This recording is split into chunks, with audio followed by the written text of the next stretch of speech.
अस्सलाम वालेकुम दोस्तों, मैं हूं नईम जुल्फकार। आज की वीडियो के अंदर एक ऐसी हकीकत पर बात करेंगे जो हम सबको झंझोड़ रही है। पाकिस्तान में सैलाब पर बात करेंगे। साल 2025 का मानसून इसने हमारे घरों को पानी में डबो दिया है। 800 से ज्यादा जानें चली गई हैं, 12 लाख लोग मुतासिर हुए हैं, 2,50,000 बेघर हुए हैं। ये कोई खबर नहीं है, ये हमारे अपनों का दर्द है। आज हम जानेंगे ये सैलाब क्यों आ रहे हैं, ये हमें कैसे मुतासिर कर रहे हैं और हम क्या कर सकते हैं। तो वीडियो आखिर तक देखें, लाइक करें और सब्सक्राइब करें और शेयर करना मत भूलें। चलें बात शुरू करते हैं। सबसे पहले बात करेंगे मौजूदा सूरत हाल पर। दोस्तों, एक लम्हे के लिए सोचें, आपका घर, आपका गांव, सब कुछ पानी में डूबा हो। अगस्त 2025 मानसून की बारिशों ने तबाही मचा दी है। हर तरफ पंजाब, खैबर पख्तूनख्वा, सिंध, हर तरफ पानी ही पानी है। खैबर पख्तूनख्वा सबसे ज्यादा मुतासिर हुआ है। बुनीर और शांगला मुकम्मल तौर पर तबाह हो चुके हैं, जहां एक घंटे में 150 मिलीमीटर बारिश रिकॉर्ड की गई थी। नदी नालों में तुगयानी आ गई थी। 200 से ज्यादा लोग सिर्फ बुनीर में दुनिया से चले गए। पंजाब में भी वही सूरत हाल है। रावी, सतलुज, चनाब दरिया अपनी हद पार कर चुके हैं। 1432 गांव जेर आब आ चुके हैं। 2,48,000 लोग बेघर हो चुके हैं। कसूर, बहावलपुर, चिनियोट किसानों की फसलें तबाह हो चुकी हैं। चावल के खेत पानी में डूब चुके हैं। कराची में अर्बन फ्लडिंग 145 मिलीमीटर बारिश रिकॉर्ड की गई। सड़कें तालाब बन चुकी हैं।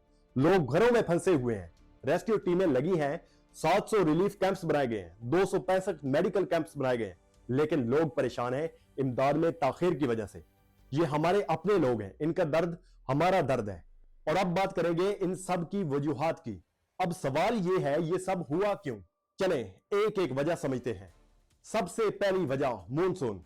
हर साल जून से सितंबर तक 70% बारिशें इसी वक्त होती हैं, लेकिन इस बार बारिश गैर मामूली हुई है। क्लाउड बर्स्ट हुए हैं। और दूसरी वजह क्लाइमेट चेंज।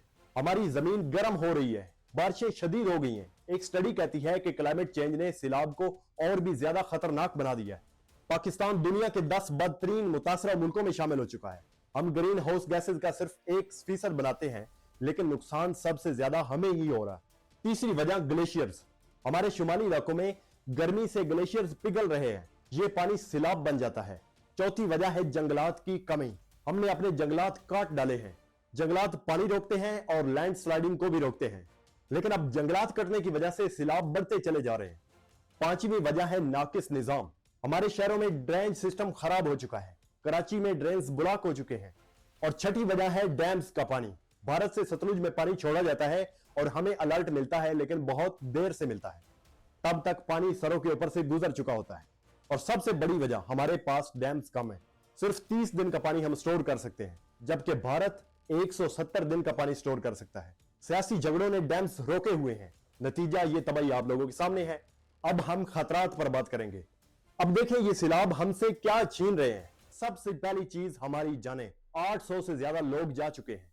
बच्चे, औरतें, बुजुर्ग सब मुतासिर हैं। घर गिर रहे हैं। लैंड स्लाइडिंग के वाकयात बढ़ते चले जा रहे हैं। और दूसरा, नकल मकानी। 2,50,000 लोग बेघर हो चुके हैं। रिलीफ कैंप्स में जिंदगी गुजारना बहुत ही मुश्किल है। बच्चों के स्कूल्स बंद पड़े हुए हैं। और तीसरा, बीमारियां। पानी से मलेरिया और डेंगू के वाकयात बढ़ते चले जा रहे हैं। दवाएं कम पड़ती चली जा रही है। अस्पताल तबाह हो चुके हैं। और चौथा, मईशत। 40 लाख एकड़ जमीन तबाह हो चुकी है। चावल, कपास गायब हो चुके हैं। खाने की किल्लत हो चुकी है। कीमतें बढ़ती चली जा रही हैं। और पांचवी वजह है इंफ्रास्ट्रक्चर। सड़कें, पुल, बिजली सब कुछ तबाह हो चुका है। और छठा, औरतें और बच्चे। औरतों को प्राइवेसी मुयसर नहीं है, बच्चों को खाना मुयसर नहीं है। और सातवें नंबर पे हमारा फ्यूचर। सितंबर में मजीद बारिशें और मजीद नुकसान बताया जा रहा है। क्लाइमेट चेंज की वजह से यह बार बार होगा। हमारा मुआशी नुकसान अरबों डॉलर तक जा सकता है।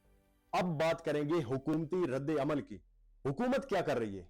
चीफ मिनिस्टर पंजाब मरियम नवाज रावी दरिया पर जाती है और कश्ती का एक चक्कर लगाकर वापस चली जाती है। एनडीएमए अलर्ट जारी करता है, लेकिन बहुत देर के बाद। रेस्क्यू ऑपरेशंस जारी हैं। 700 रिलीफ कैंप्स बन चुके हैं। फूड्स और मेडिसिन तो दे रहे हैं, लेकिन बहुत कम मिकदार के अंदर। प्राइम मिनिस्टर ने कहा है कि डैम्स बनाएंगे, लेकिन सिर्फ जुबान की हद तक, बातों की हद तक। लेकिन लोग नाराज हैं इमदाद में ताखीर की वजह से। हमारी तैयारी नाकाफी है। सियासतदान आपस में लड़ रहे हैं, लेकिन हमें चाहिए अमल। तो दोस्तों, अब क्या करना होगा? सबसे पहला हल है डैम्स बनाएं, पानी स्टोर करें। दूसरा, जंगलात लगाएं। तीसरा, ड्रेनेज ठीक करें। चौथा, अलर्ट सिस्टम को बेहतर बनाएं। पांचवा, क्लाइमेट एक्शन, आलमी मदद लें। और आप डोनेट करें अल खिदमत को और ईदी वगैरह को, जो असल में ऑन ग्राउंड ठीक तरीके से काम कर रहे हैं।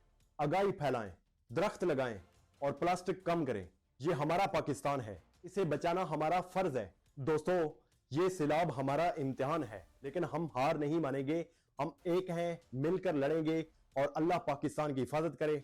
इंशाल्लाह बहुत जल्द हमें इन सब मुश्किलात से आजादी मिलेगी। लाइक और शेयर करें, सब्सक्राइब करें और अगली वीडियो में मिलते हैं। खुदा हाफिज।